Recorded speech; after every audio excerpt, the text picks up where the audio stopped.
Welcome friends. Today we will start our textbook Flamingo. In Flamingo, the first chapter is the last lesson. That is the name of the lesson. Last lesson is a short story written by Alphonse Daudet. Let us find more about Alphonse Daudet. Alphonse Daudet was a French short story writer and novelist, now remembered chiefly as the author of sentimental tales of provincial life in the south of France. He was born in 1840. In the spirit and methods of Charles Dickens, Daudet developed his own somewhat impressionistic style in his works.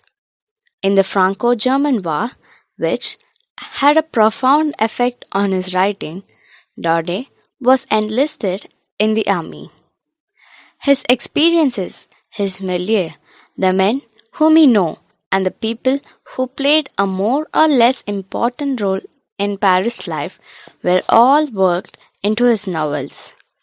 Alphonse Daudet died on December 16, 1897 in Paris. When you think about the themes of the story mainly deals with two things. One is about loss of language and the other is about the effect of wars on the downtrodden and the poor and the marginalized. The first theme is about the loss of language.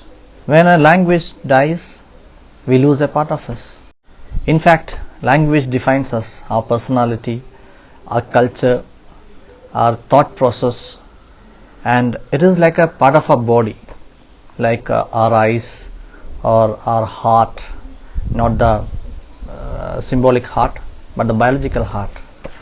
Just step back for a moment and imagine if you were the last person on this earth to speak your mother tongue. It is estimated that half of the world's 6,900 languages are on the dying stage. Some have already died, some are there in the grave, some are on their way to grave, some are in the ICU, some are in the ventilators, some are on their ways to hospital. So there are around 17 languages in the world having only one speaker. Can you imagine? There are around 20 languages in the world having only two speakers. Can you imagine? Many languages died. Biblical Hebrew died. Latin, even though many learn Latin these days to study other languages, there is no other purpose behind it. Sanskrit, even though in Nepal around 1,600 people claim to have Sanskrit as their native language, as their mother tongue. When a language dies, the culture that is a part of the language also dies. For example, in the Greenlandish language, there are around 150 words used to refer to wind. That means there are around 150 different kinds of winds. But when you translate it into English, we have only one word, wind or breeze, or a few other words.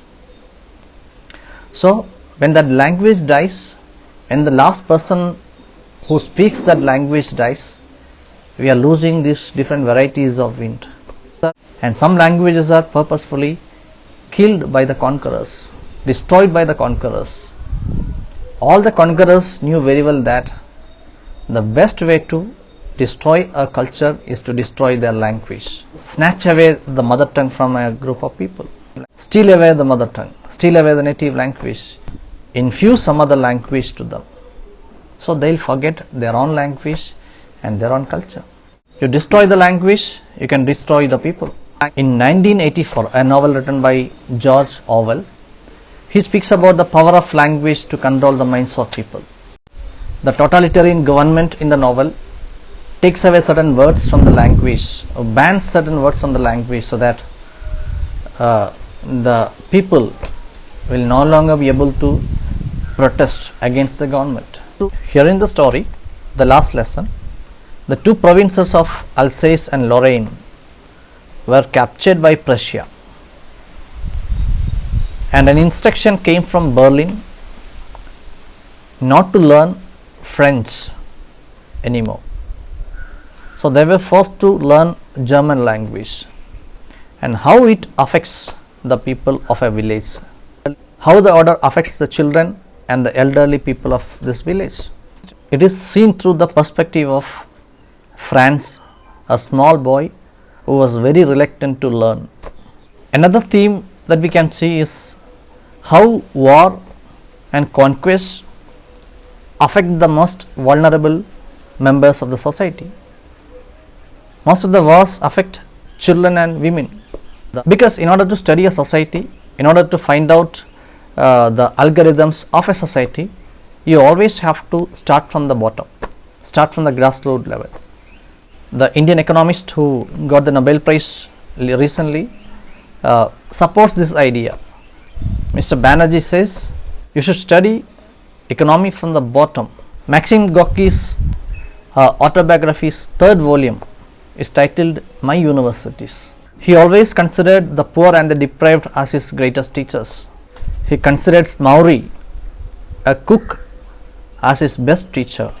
Many of Che Guevara's ideas were formed when he travelled through the lives of basic human beings who were crushed and who were downtrodden. So this story here talks about the lives of common people. It tells how history affects, or a change in the course of history affects the life of common people. You have already seen some of the difficult phrases in the story. We will go to the first paragraph. The story is in first person narrative. The entire events are seen through the eyes of Franz, a small schoolboy. The story narrates about the year 1870, when the Prussian forces under Bismarck attacked and captured France. The French districts of Alsace and Lorraine went into Prussian hands. The new Prussian rulers discontinued the teaching of French in schools. The French teachers were asked to leave. Now, Monsieur Hamel could no longer stay in his school as he was a French teacher. Franz, a student, the narrator of the story, who was scared of French, came to the school that day thinking that he would be punished as he had not learnt his participles. In the beginning, it is written, I started for school very late. Who is this I? This I is a small boy named Franz, and he was very reluctant to go to school. What are the reasons? First one, he was scared of Monsieur Hamel, as he had said that he would question them on participles. First reason. Second one, it was so warm and so bright. The birds were chirping at the edge of the woods. Prussian soldiers were drilling. So it was all very tempting for him.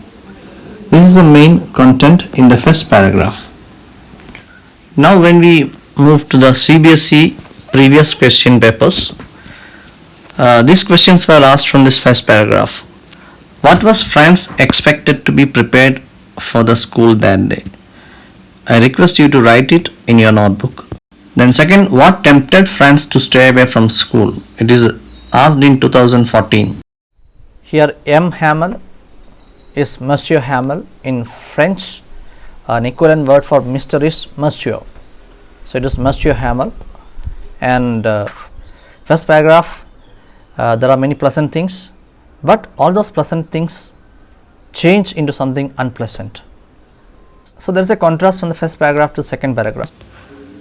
When I passed the town hall, there was a crowd in front of the bulletin board. So why there was a crowd? For the last 2 years, all our bad news had come from there, through this bulletin board. The lost battles, the draft, the orders of the commanding officer.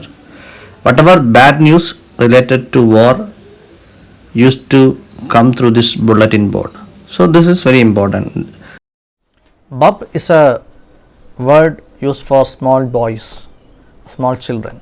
The CBSE question that can come from this part is, what had been put up on the bulletin board? It was asked in 2011. The first part of this answer will be found in this paragraph, and the second part can be found in the third page. And now Franz reaches the school. Always there used to be a commotion, but today there was no commotion, there was complete silence. The first two sentences are very important. Usually when school began, there was a great bustle which could be heard out in the street. The opening and closing of desks, lessons repeated in unison together, very loud, with our hands over our ears to understand better, and the teacher's great ruler rapping on the table. This was the usual atmosphere. And today, but now it was all so still. I depended on the commotion to get to my desk without being seen. But of course that day everything had to be as quiet as Sunday morning. And this is the difference that he has seen on that day outside the school. A question was asked by CBSE from this section or this paragraph. How was the scene in the school in the morning of the last lesson different from that of other days? 2008 Delhi. So write all these questions and answers in your notebook. Next, what changes he noticed inside the school? When he entered the class, there are some changes inside the class. Let us see that. Franz noticed four unusual things outside the school and inside the school. The first thing was there was complete silence. Second, he was so afraid of being scolded or punished by the teacher. But here what happened? But nothing happened. Monsieur Hamel saw me and said very kindly, "Go to your place quickly, little Franz. We were beginning without you." Second change. And third change, our teacher had on his beautiful green coat, his frilled shirt and the little black silk cap all embroidered that he never wore except on inspection and prize days. This is the third change. And fourth change, on the back benches that were always empty, the village people sitting quietly like ourselves. Who are these people? Aldhauser with his three-cornered hat, the former mayor, the former postmaster, and several others beside. Everybody looked sad, and Hauser had brought an old primer. So this is the fourth change. So remember all these changes. There's a scope for a question being asked from this part, from the previous paragraphs and this paragraph. New words: solemn, serious.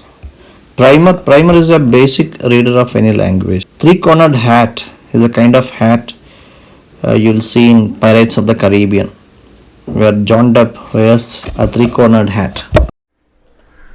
These were the changes that he has seen inside the class, and CBSE may show interest in asking you questions like what was unusual about Monsieur Hamel's dress on his last day in the school? Asked in 2014. Who was sitting on the back benches during Monsieur Hamel's last lesson and why?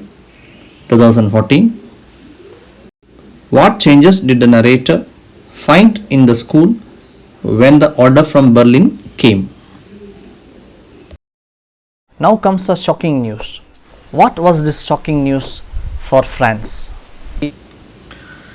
So, in order to announce the shocking news, what Monsieur Hamel did, Monsieur Hamel mounted his chair and in the same grave, serious and gentle tone which he had used to me, said, "My children, this is the last lesson I shall give you."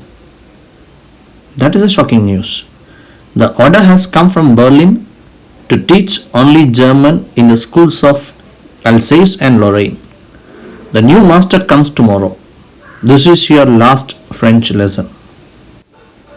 The meaning of the word grave, serious, and thunderclap. What a thunderclap these words were to me. Underline the sentence because this is asked many times in extract based questions. Thunderclap means something unexpected or startling.